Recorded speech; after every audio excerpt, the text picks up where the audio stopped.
We are live.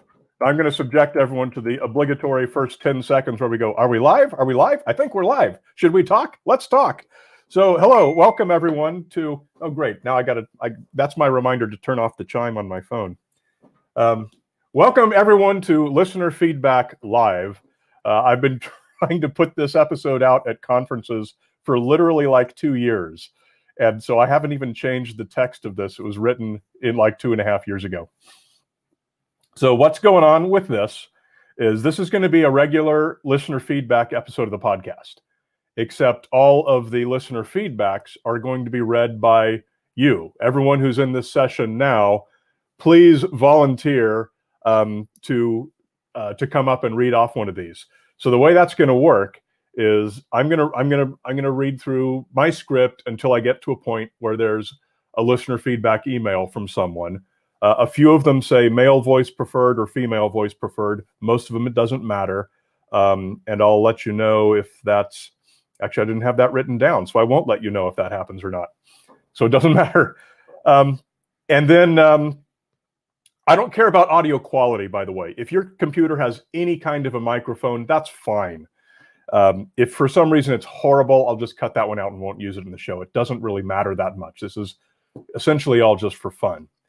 So when we get to a point where we need some listener feedback, I'm going to tell you that. I'm going to pause my recording. I'm going to tell you that. I'm going to paste the text into the chat window there.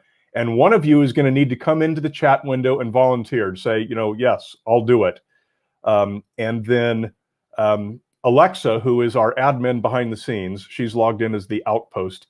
She's going to invite you on stage, which means a little button is going to come up here in Crowdcast. And you're going to need to accept that. And then you're going to be live on video here with me. That's not being recorded or anything like that, so don't worry about it. Actually, I guess it is being recorded, so people come back and watch this session later will be able to see that. But it's not going to be in my podcast.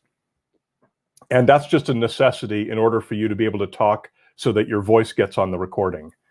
So then we're just going to have you read the thing that I pasted in the transcript in the chat, and then you're done, and then she'll kick you off the stage so that it'll be just back to me.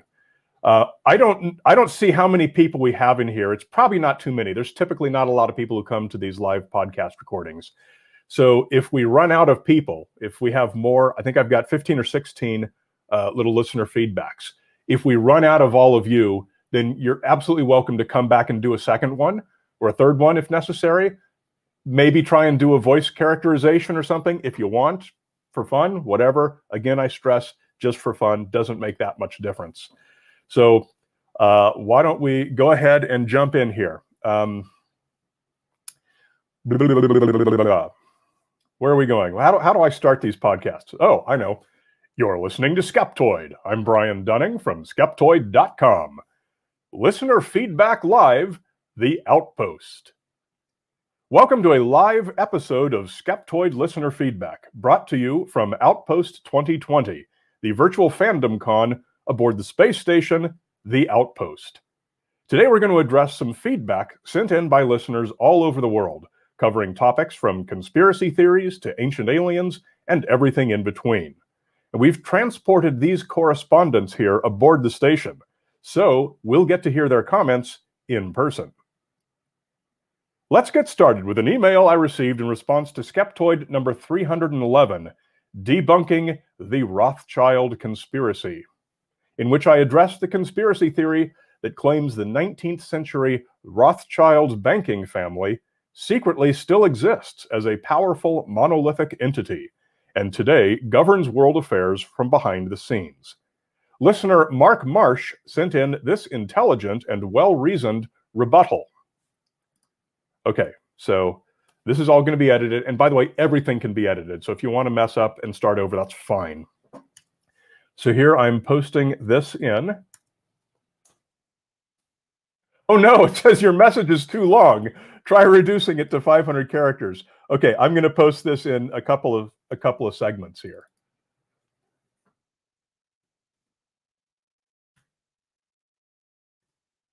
And you can go ahead and bring him on stage now and start whenever you want.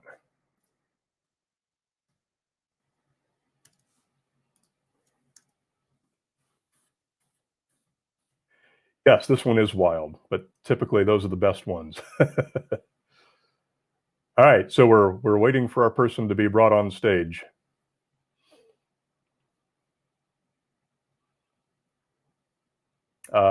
Is there an issue or problem? Oh, there we go. I'm here, Brian. Hey, there we go. Hey, John. Hey. Okay. Hey, hey. All right. See, I'm not on brand. I didn't do that. I didn't wear my own uniform. Yeah. That's not very thoughtful of me. Yeah.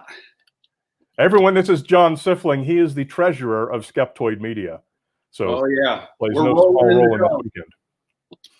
Okay, dive in. Go for that. Have fun. All right, this is something where am I reading from here? So it starts with "You're a lying, gatekeeping Zionist maggot." Okay.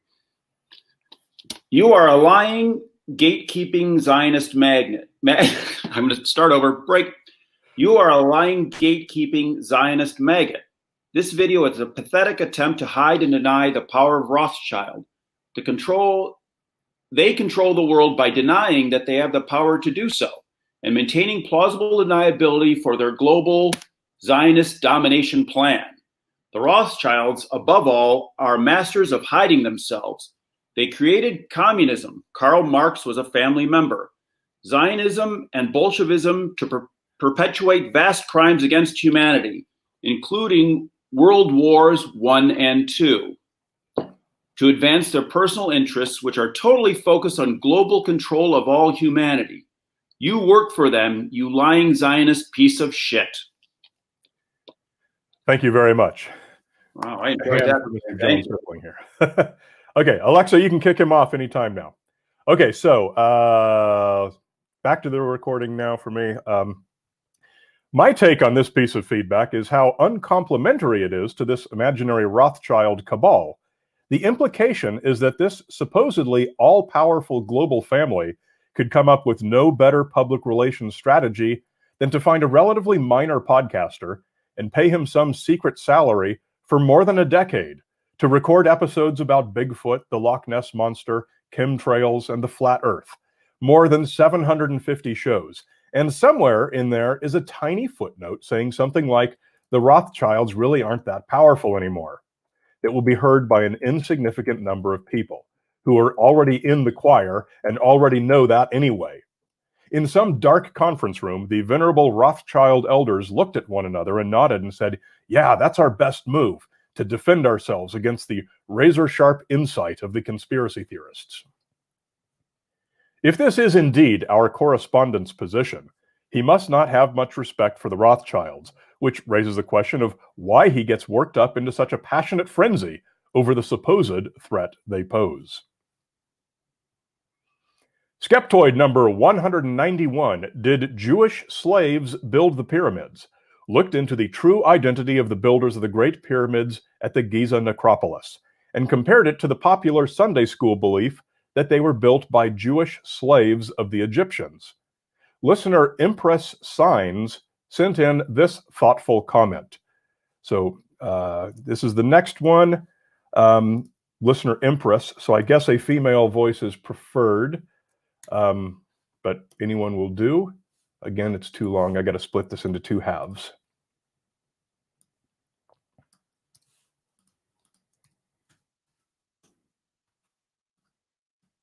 Okay, go ahead, bring them up on stage and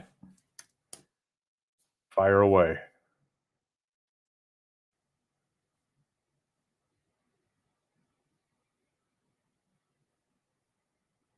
Do, do, do, do, do, do, do.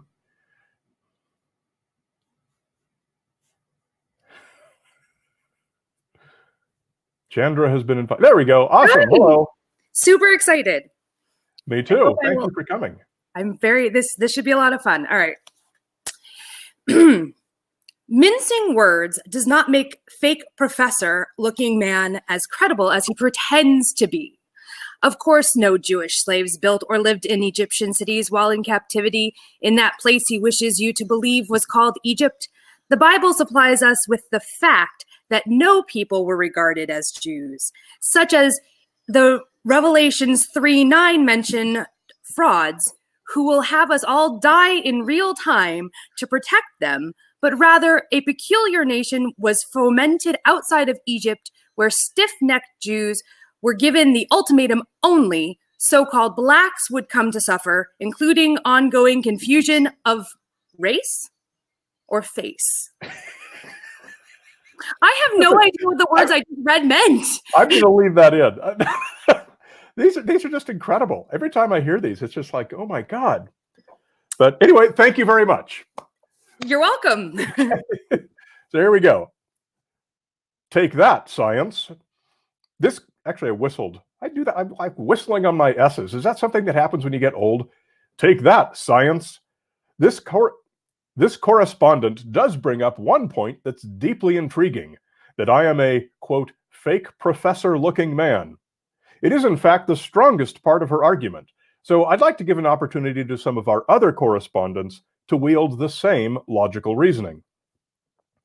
First, listener TX Roy used it to rebut my points in Skeptoid number 81, Ghost Hunting, Tools of the Trade. Okay, here is the next person's quote right here.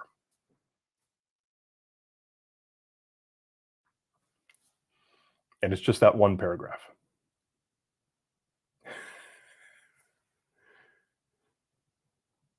This will be much more exciting once it's edited and flows faster.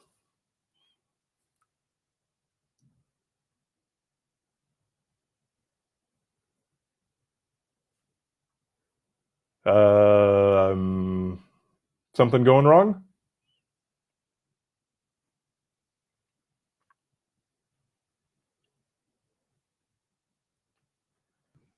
Hello? There we go. There we go. Hey. Sorry, it wanted me to give permissions. Oh yeah, you got to do that. Yeah, that's a good point for everyone who's listening.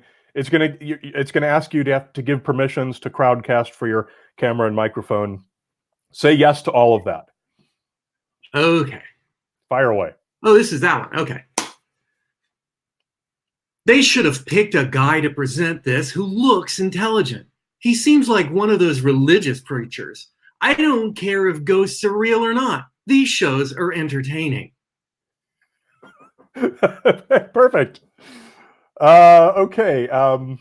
And now the next one, we're going straight into another one here. So grab another person on stage now. Doesn't matter who it is. My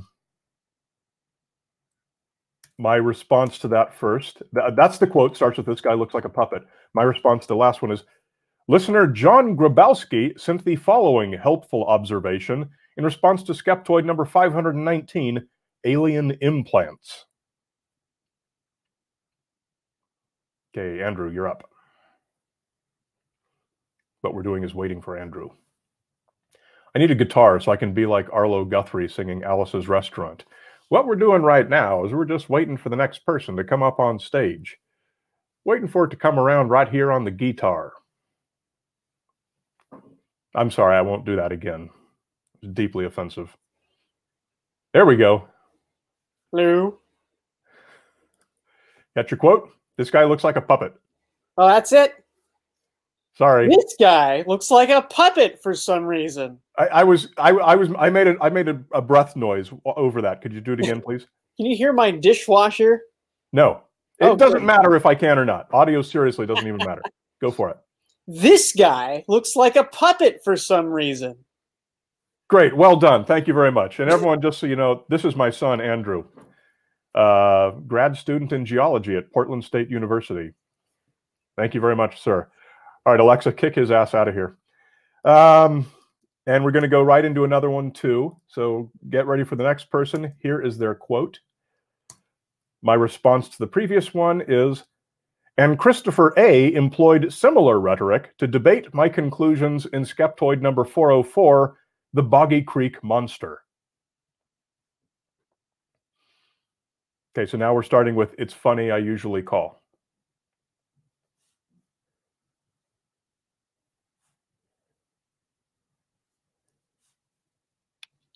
Awesome.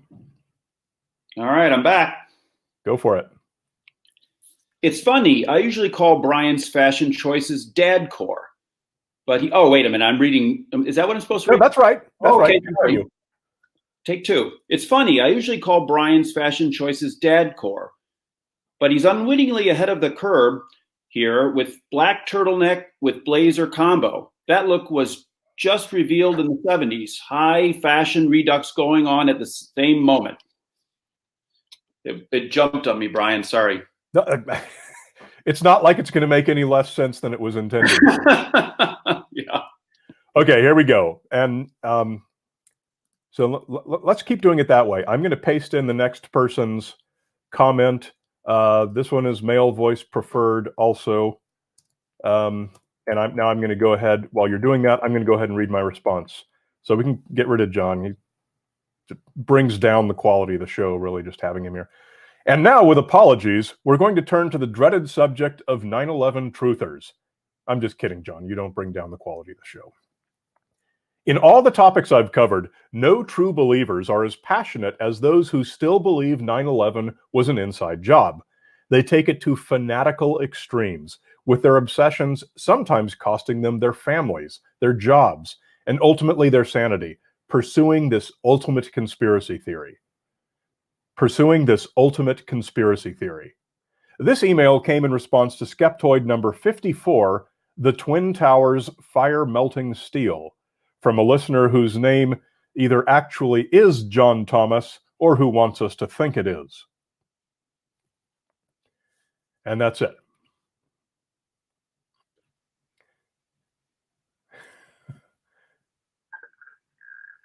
And yours starts with what a pile of shit this channel is. Are we ready? Yeah. There was just to answer, Sarah, your question is, a lot of these comments come into the YouTube channel. So that's how the YouTube channel for In Fact Video.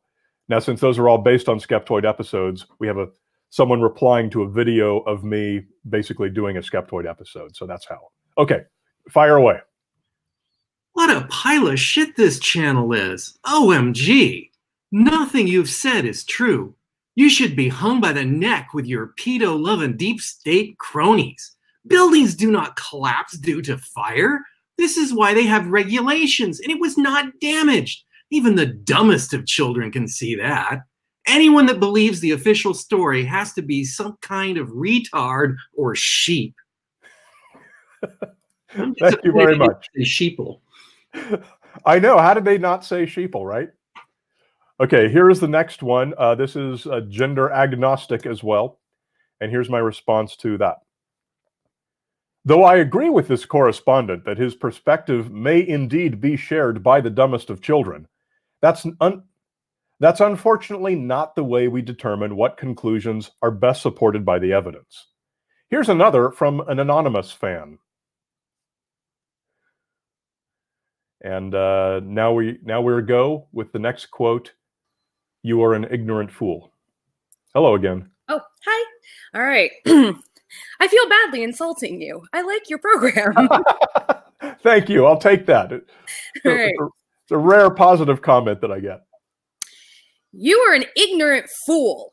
No offense. But the whole official story of 9/11 is a fairy tale, and your new video is lame and makes you look like a fool. Perfect. Okay, here's the next one, which is male voice preferred. And here's my response to that. To you're an ignorant fool, no offense. My response is, certainly no offense taken. Why would I get the impression offense was intended? And another email from Mal. And now Mal is doing the shut the f up. I definitely keep the typos in these because they do appear on the website in the transcripts, and yeah, they would be weaker without the typos. And this one's good because it's tough to read. Okay, David, you're coming up very soon. I expect yours in German. David is actually one of the people that I keep on text message whenever I have foreign language stuff. I have friends who speak virtually every language. Not all of them and all languages, but different friends for different languages. David is my German guy. So whenever I have something that's a German name, I text it to David. He replies right back to me with a voice memo pronouncing it correctly. Much appreciated. Thank you for that, David. Okay, so this one is the shut the fuck up. It's debunked. Bad tard. I think we should keep that bad tard. I assume it was a typo of bastard.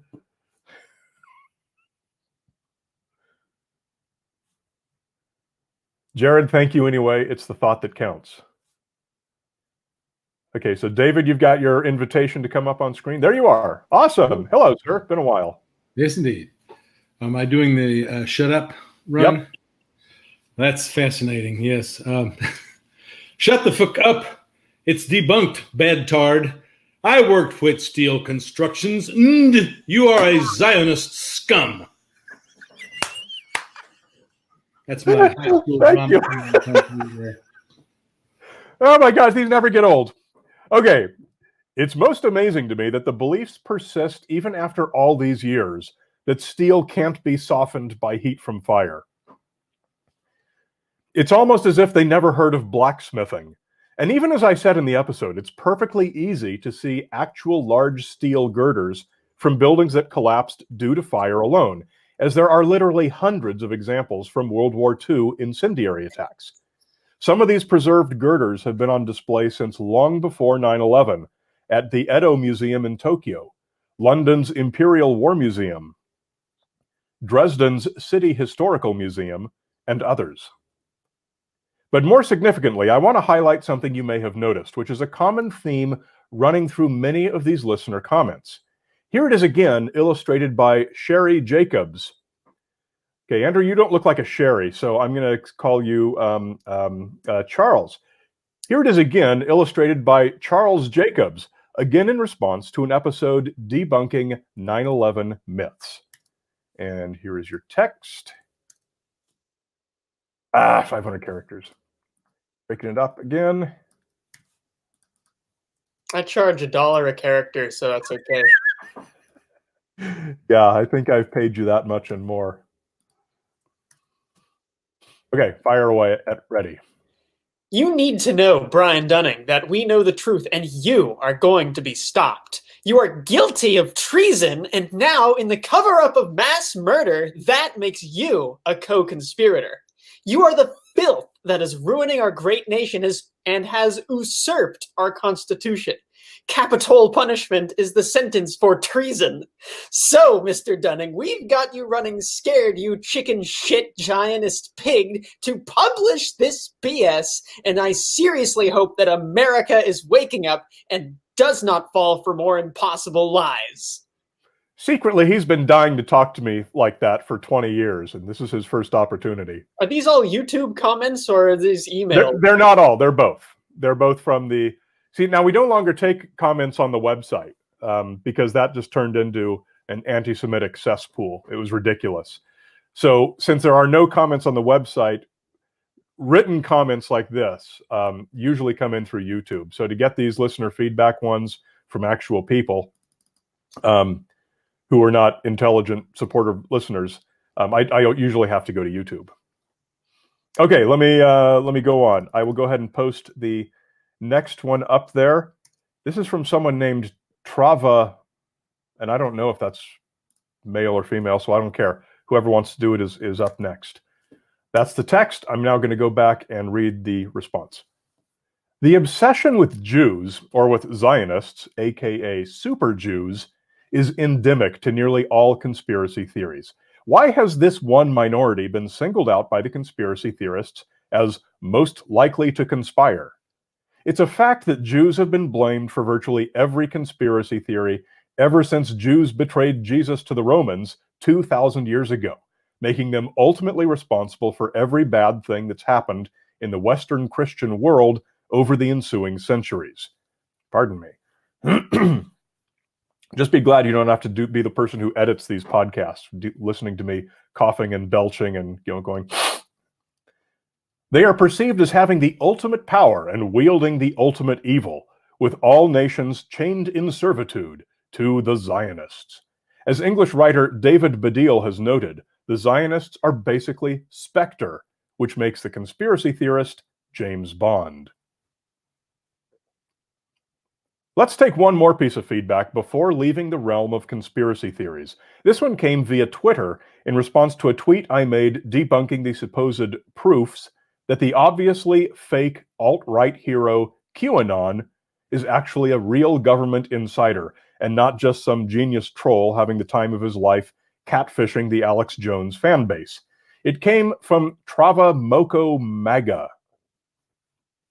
All right, Brian, I'm reading from, well, then you, okay. Yes. Okay.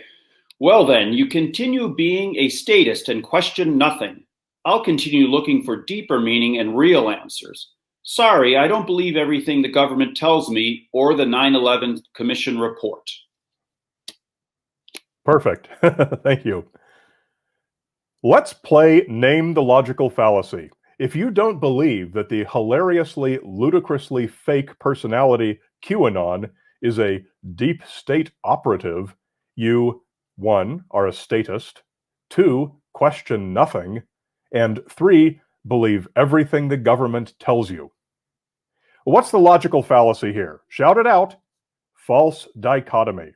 The options offered are not the only ones. Rather, they're merely the least likely possibilities, and no mention is offered of all the other far more probable ones, such as, for example, QAnon is some genius comedian yanking all the conspiracy theorists' chains. I'm going to go ahead and paste the next one in, and this is Daron, gender agnostic. So please, let's retreat to the relative sanity of hard science. Skeptoid number 454, GMO Facts and Fiction, discussed, among other things, the many ways we've been altering the genome of plant crops for centuries, besides direct genetic manipulation. Most notable among these is simple cross-pollination. Darren wrote, and Okay. Are we set? Okay. I just seen your site, and it's misleading. Cross-pollination is not like inserting genes. A little leaven leavens the whole lump. Galatians 5:9, New King James Version. Hard to refute that. Although the value to Darren's argument of references to the Bible and to leavening are unclear to me in this context, I do agree that cross-pollination is not like inserting genes. They are two different methods to change the plant's genes to better suit us. Author Mark Linus compares banning genetic engineering in favor of cross-pollination to allowing brain surgeons to use a blunderbuss but not a scalpel. You'll change the genes all right, but who knows what you'll get. For some reason, anti-GMO activists consider this relative uncertainty a merit. And while I'm thinking of it right now, excuse me, I'm going to do a minute of room tone. Room tone is just, I need a quiet background segment. Quiet is always a relative term. It's different in every recording environment. So I'm just going to do about 10 seconds of silence. And I use that silence to edit over spaces where there's an unwanted noise or something. So 10 seconds of silence starting now. Room tone. Okay, that wasn't 10 seconds, but it's more than long enough for my purposes. So now we're going to continue. I'm going to go ahead and post the next one here, which looks like it's also going to be long. This one's anonymous, so gender agnostic again. And it's two little segments there. Okay, now I'm going to go up and finish my response. Skeptoid number 635, the effects of mandated GMO labeling, riled up not just the anti-GMO crowd, but the anti-glyphosate crowd also. Why embrace only one flavor of food woo when you can embrace them all? Glyphosate is one of our newest and safest herbicides needed for farming, harmless to people and animals because we don't photosynthesize and thus lack the physiology with which glyphosate interferes. A bravely anonymous correspondent charged. Now we can bring a person up and read those last two, beginning with, Brian, you're either incredibly misinformed. No defense to that. I am incredibly misinformed.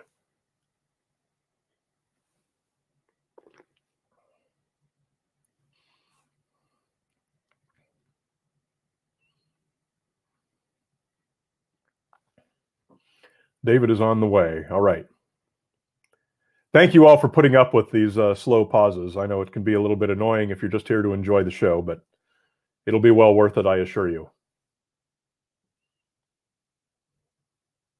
There's my silence. Yeah, could have just used one of these for room tone. Where are we anyway? Oh, we're on number 12. We're doing great time-wise. We'll probably even finish under the hour. And it's going to be more than enough content for an episode. It's going to be actually a little bit of a long episode. I did that on purpose, though, because I figured some of these are going to not work.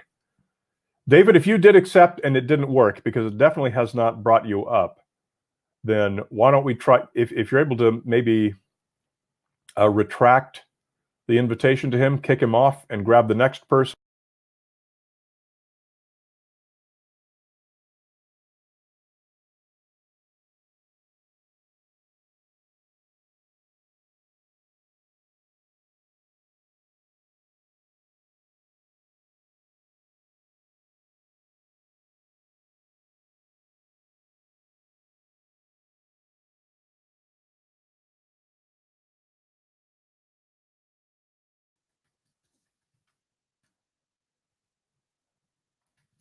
Okay, I'm back now. Oops. Okay, I think we're back in business. So forgive the glitch.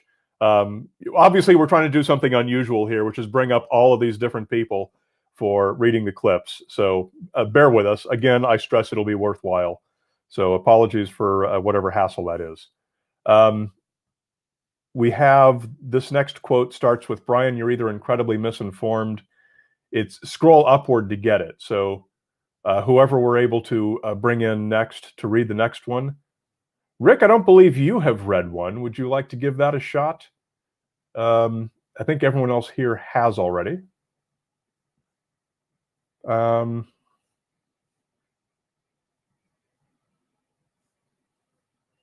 wonder if Alexa is still worth it. Yes, Alexa is still here. The Outpost appears on my screen. Mike is muted. That's cool. Invite coming to Rick. Okay, great. Rick, just make sure you accept the, it's going to ask you to give permission to your camera and microphone. Got to say yes to that. There we go. Looks like you did it. Oh, we got someone. Eugene again. Okay. All right. So scroll up to where it says, okay. Brian, you're either incredibly misinformed, and it's 2 paragraphs. Go for it. I'll try snooty. Perfect. Brian, you are either incredibly misinformed. I'm sorry. I think I talked over you when you started. Sorry. Brian, you are either incredibly misinformed, on the payroll of Monsanto, or just not able to understand the effect of glyphosate has on human health.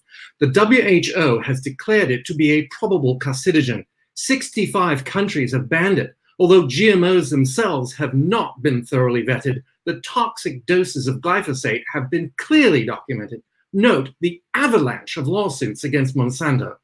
You are clearly on the wrong side of this issue. The fact that you defend the indefensible leaves me with the impression that, well, as I said, you're either hopelessly misinformed or just plain dishonest. Either way, without credibility, can you say non-Hodgkin's lymphoma? Thank you.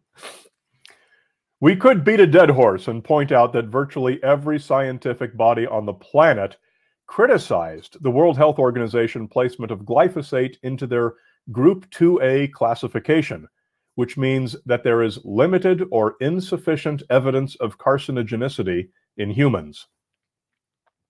Even all the other groups within the World Health Organization have protested it. The fact is that there is no evidence of carcinogenicity in humans, at least not evidence that passes any kind of scrutiny. Glyphosate belongs in Group 4, which means evidence suggests a lack of carcinogenicity in humans.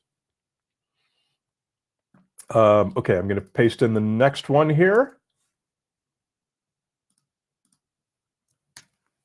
Thank you guys all so much for doing these. Reading these off is going awesome. I love this. Okay, moving on to physics. Skeptoid number 341, free energy machines, deconstructed the many claims for perpetual motion machines, devices which run all by themselves with no fuel source, and can be used to produce free, unlimited energy forever. Of course, they don't exist, as is trivially proven by the laws of thermodynamics. but many conspiracy theorists insist they're real, and the government covers them up because reasons. Listener Ted Smith wrote in with his expertly crafted argument. Fire away. This production has got to be the most disgraceful in living memory. Do you really think people will reject free energy because a man with a monotone voice says so? Fuck you, dickhead. Your days are numbered. We need to have trophies or something we give out to these guys. Thank you very much. I would like to see this as the complete text of a journal article. It would really liven up the scientific literature. Okay. Here we got just a couple more here. Here's the next one. It is gender agnostic. And continuing with my reply. Skeptoid number 141, the Bosnian Pyramids, analyzed some claims popular in Europe that a particular hill in Bosnia that's vaguely pyramidical on two sides is actually an ancient human-made pyramid. Now, lest you suspect that there is no urban legend so goofy that nobody would be deathly passionate about it, hear the comment from listener XX Mosrail XX. Okay, so we're clear for the next person to come in.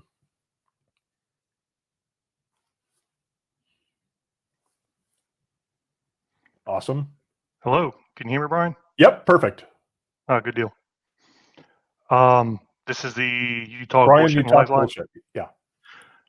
Brian, you talk bullshit and lies all the time. In fact, your claims are false intentionally. Fuck your video. Fuck your juices and fuck your life because you haven't won to loser.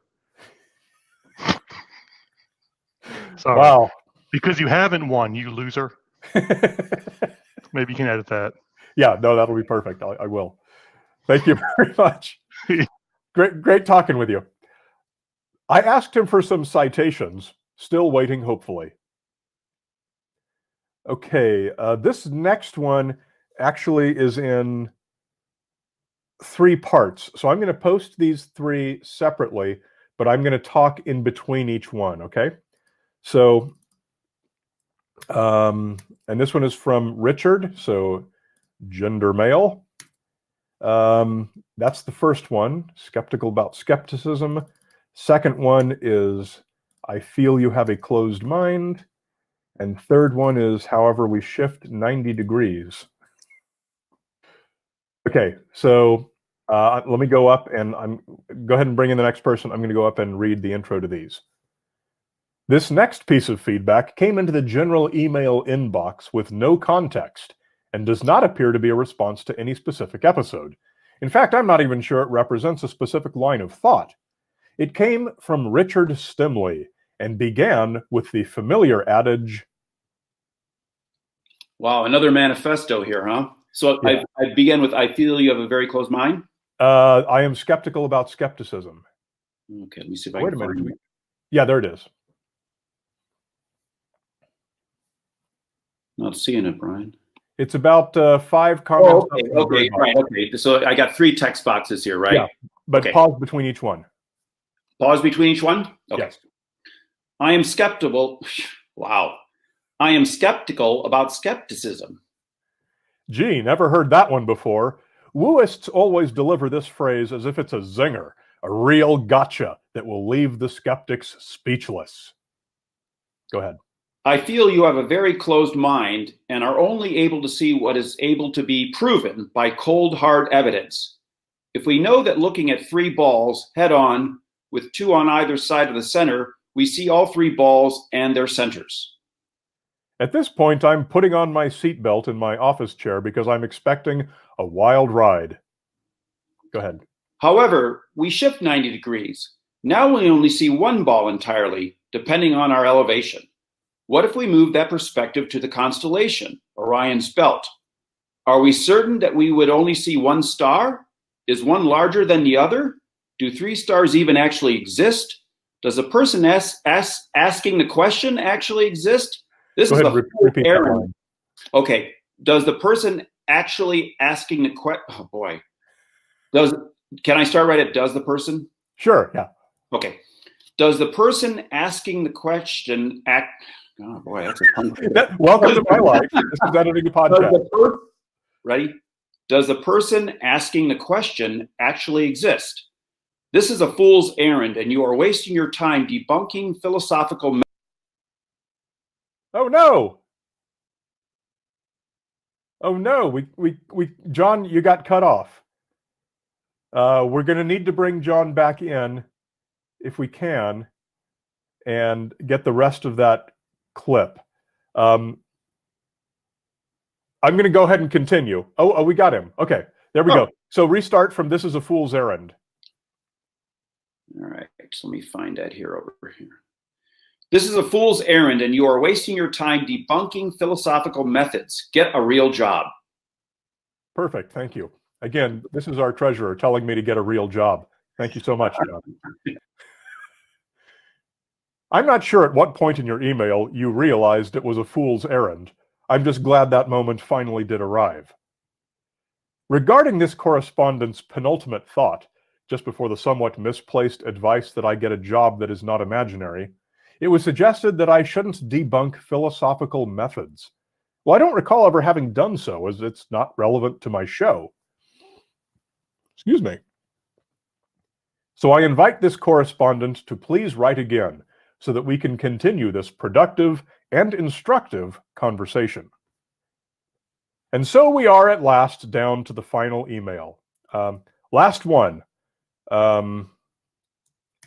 Chandra, if we could have you again, that would be great. Or Sarah? I'd like to get another female voice in here. Okay, going back up. And we are at last down to the final email. This one bears the byline of Fuzzy Zeller, the noted golfer. So either Fuzzy is a big-time Skeptoid listener, or this was written by someone hoping to be measured by Fuzzy's presumed critical thinking skills. It came in response to Skeptoid number 92, Rethinking Nuclear Power, an episode which, like all Skeptoid podcasts, had no background music. Fire away. The background music is a telltale sign this guy is actually a deep state operative.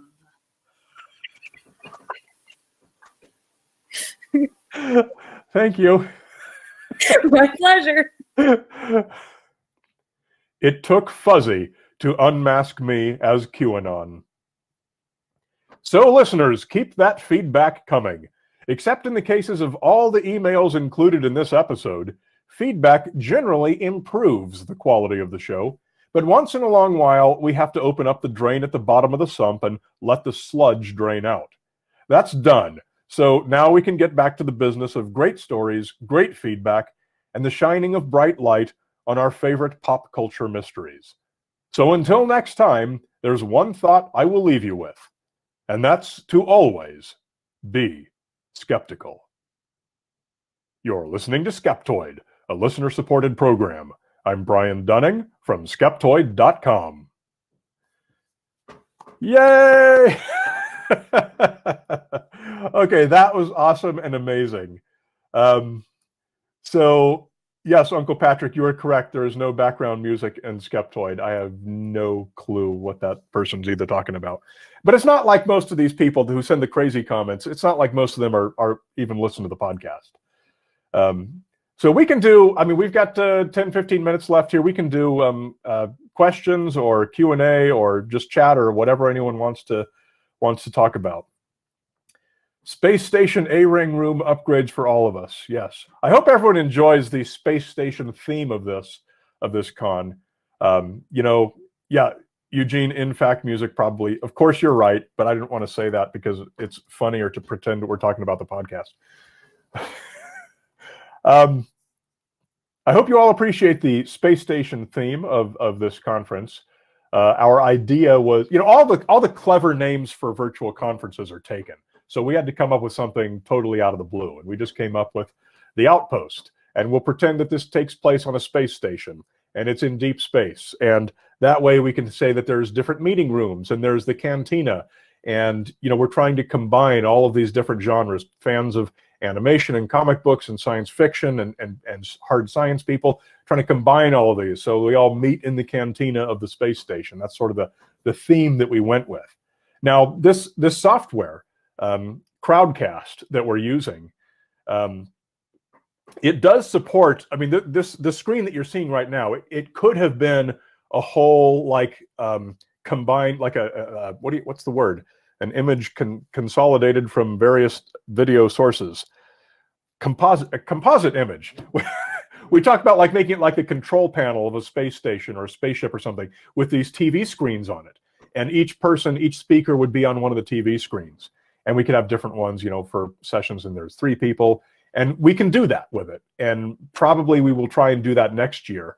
We didn't this year just because, as you may or may not have heard, our conference director, Katrina Smith, she had an asteroid come into her life in a pretty serious way the last couple of weeks. And we immediately started checking, just crossing stuff off the list of things that we were going to try and accomplish. So instead, we're just pure content and fewer bells and whistles than we were able to. Okay, let me look at some of your comments here. The microphone taped to the head or baseball cap. So that is how I record the show. Usually, I use this same microphone. This is an XLR professional lavalier. It's a very high quality lav, and usually I have it hanging right here on my forehead.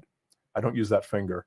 Right here on my forehead, the wire coming back over here, and then just a baseball cap holding it on, and backwards. Now that may look stupid, which is why I'm not doing it now. But it does truly give the best possible vocal recording. I was taught that technique by the guy who wires the opera performers at UC Irvine. And if you watch like operas on television or something, or even Broadway musicals, if you zoom in or you use your binoculars, whatever, you can see that they've always got the microphone will be like right at their hairline usually. The middle of the forehead is the best place, but since it looks stupid, they'll try and hide it however they can. If you're wearing a brim on your hat like this, then the sound reflects and you get an echo in there, and it actually sounds bad. So that's why I turn the cap around backwards. But this sounds, you know, 85% as good. And since this is a goofy episode anyway, I'm just going along with it, and it looks better. And it preserves my, what was the term? My dadcore appearance with the fake professor looking man. It's always a look I strive for. Okay, let's see. I'm a hard science people. Yes, Andrew, you are a hard science. Is the plan for it to be virtual in future years? Asks Eugene. We hope not. We would love for this to be an actual conference. Talking with our lead sponsor, the College of Media and Communication at Texas Tech University, they are actually a not improbable location for a future physical iteration of the Outpost. They've got the space, obviously, the meeting rooms and everything that they can provide, and I think we've got a Texas Tech professor in almost all, if not all, of our sessions.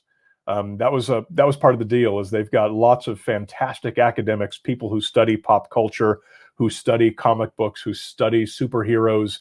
And so we've got these really unique and new perspective academic voices in all of our conference panels. So that actually worked out super, super well. It's kind of a great combination. So we hope to do physical conferences in the future. Ninan asks, what happened to Brian Tyler? Yeah, that is unfortunately horrible, horrible timing. He emailed me just about a week ago saying, oh my God, dude, I am so, so sorry. He's doing a 3-day recording for his next movie, and he asked them to change it, and they wouldn't. I believe he said he's at Universal, so he's like literally at their soundstage conducting the orchestra yesterday, today, and tomorrow, the exact 3 days of our conference. He offered, can we record it in advance? Please, can we do anything? And we just were not able to coordinate. So that is very unfortunate and greatly regretted on his part and on our part. But we're really sorry that Brian Tyler couldn't be here. He's a great, nice guy. He's super friendly. If you're able to engage with him on social media or anything, I'm sure he'd be happy to give you a hello or anything. So yeah, really sorry about that. Big thanks to Texas Tech. Yes, they would. Jared asks, would virtual attendance still be optional? I would hope so, and I would think so. Doing virtual attendance at a physical conference is a little bit more difficult because you don't have everyone sitting at a computer. It's very easy to do in this case, especially with 2020. We're all sitting in front of a computer all day, every day anyway. But when you're doing it in an actual conference hall, that means you've got to have cameras. Those cameras all have to be going to a mixing board where someone is running software that's, I believe it's called OBS, for mixing in the final composite image and then uploading that to the virtualization software like we're doing here. It's a bit more involved and would cost quite a bit more money, and that's really probably going to be the determining factor, is if it's something we're able to fit into our budget. If we obviously we do this somewhere like Texas Tech, they're going to have people for that. So let's hope something like that comes together. David says, great session. Thank you very much, David, and thank you for your participation. That was a lot of fun. Chandra says, thank you, Alexa. Yes, I will echo that. Alexa, thank you very much for being the Outpost. We've got, I don't know, half a dozen different people who are logged in as the Outpost in our various sessions, being the admin and helping us out. Alexa is one of our employees here at Skeptoid Media. She is the, let's see, you were called the sponsor liaison was your original title, but you do so much more than that. We need to give you a better title, or no title at all. Or we could be one of those companies that has weird fake titles like head honcho, stuff like that. Yes, Chandra, you're most welcome. Doing the podcast is, gosh, I mean, if you can do a fun podcast of goofy topics that you love to research just as a hobby, and if you can make that your job, you're the luckiest person in the world. So I consider myself among the luckiest people in the world. Thank you very much for enjoying and supporting. You're the reason the show even exists, is because people do love it and people do enjoy listening to it. Yes, Sarah, it is that is absolutely a consideration. Not everyone can make it to a physical con, and obviously, no matter who you are, it's expensive. You got to travel. You got to get on a plane. You got to stay in a hotel. So, you know, physical cons are the ones that are generally most profitable because their tickets aren't $25; they're $200. And that is unfortunately a real world consideration that determines how practical it is to do these things. So I don't know. We'll see what shakes out. Ruler of the universe. Okay, Alexa, you got it. I'll order new business cards. Sarah, you are most welcome. Okay, let's see. What questions might I have missed? Children of Dune soundtrack. Jared, yeah. Actually, I asked him once, what is actually, when I first got to know him, and I first got to know him just simply because he was a Skeptoid fan and just started engaging with me on social media. I said, hey, I don't think I've heard one of your soundtracks. What's the best one to start with? And he said, Children of Dune has always been the fan favorite. So I went straight to iTunes and bought the Children of Dune soundtrack. And now I get it. I go, oh, yeah, okay, this guy's good. He knows his business. I was really looking forward to that session because the way that the movie scoring industry has changed in the last few years is fascinating. And that would have been a great conversation. Hopefully we'll have it at a future time. Oh, and there's Neil Johnson. Hey, Neil, thank you for popping in. I was hoping you were going to be here sooner and could be one of our voices. But no worries. Okay, we are going to jump off. We are getting close to our time. Alexa has had to pop off, and people need to get ready for the 11 o'clock session, myself included. So we're going to jump off. Thank you, everyone, for coming. Please enjoy the rest of the conference. I believe I'm going to be on again next at noon with the conversation with Susan Egan, who is one of my favorite people and has done so much voice acting that is so relevant to all the themes of our conference. That's going to be a really cool conversation. That's just going to be a one-on-one with me and her telling her great stories. So I hope to see you there for that. Otherwise, catch me next week on the podcast, and I will talk to you later.